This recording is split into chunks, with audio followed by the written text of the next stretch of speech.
Today's rain activity is pushing it to the east, but more chances are in your 7-day outlook. We'll have full details of first morning weather.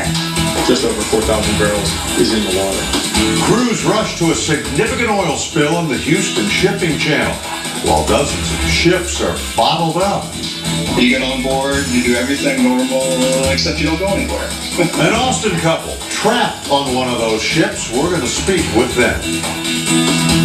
Good evening. It's all hands on deck off Galveston tonight as crews wrestle with a nasty oil spill. A barge carrying nearly 1 million gallons of fuel oil collided with a ship. One of its storage tanks ruptured.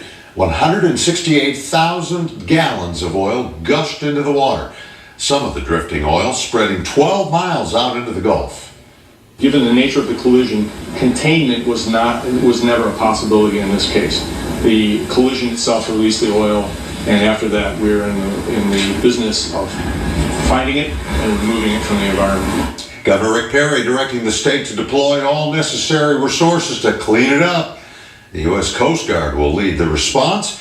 The Texas General Land Office will head the state's cleanup efforts. That spill is also hindering vacationers. Some cruise ships trying to get in and some trying to get out of the ports. They're all stuck. Our Angie Bevan talked to an Austin couple aboard the Caribbean Princess cruise ship, trying to make the best of it. Harold and Virginia Hoffman boarded the Caribbean Princess around 1:30 Saturday afternoon. Pretty quickly, the captain came on and said that unfortunately he had some bad news. And we assumed maybe it was something that was going to delay us a bit, but it turned out it was the closure of the entire port, of course, because of the oil spill. He was optimistic that we would get out later in the day. And I turned to Virginia and said, I bet we're not out of here for several days, and that's still my opinion. An unusual way to begin a vacation at sea. You know, it started off and it was real quiet. Everything had this atmosphere. Nobody was really partying because we were still kind of waiting for the vacation to begin, and it wasn't beginning. By Sunday evening, still no movement. So vacationers are starting to make the most of it. People are swimming. We're swimming in the pool up to the time it started raining today. The entertainment is going on. The food is, of course, abundant and great. What was supposed to be a 7-day cruise now might be a 4 or 5-day cruise at best if they leave port at all. As the reality's setting in, everyone's going, well, what are we going to do? You can only, play bingo so many times. The Hoffmans say they won't complain too much about being stuck on an idle cruise ship. These cruise issues are nothing compared to the potential environmental impact. He says the captain said if they don't leave port by Monday,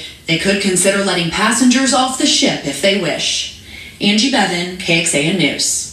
What a mess. We know of 2 other cruise ships affected by this spill. They're stuck at sea. This afternoon, the Coast Guard said they're working to let each pass through the restricted area where the oil has been spilled, letting them in one by one. The Gulf Coast, including the Houston Ship Channel, no stranger to oil spills. To give you some perspective now, back in January of 2010, nearly 500,000 gallons of crude oil spilled after an oil tanker and a barge collided in the Sabine-Neches waterway.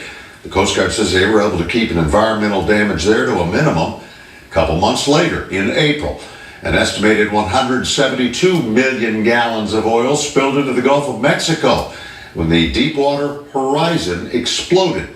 Oil reached the shores of Louisiana 8 days later. And this past week marked the 25 years since the worst tanker oil spill in U.S. history.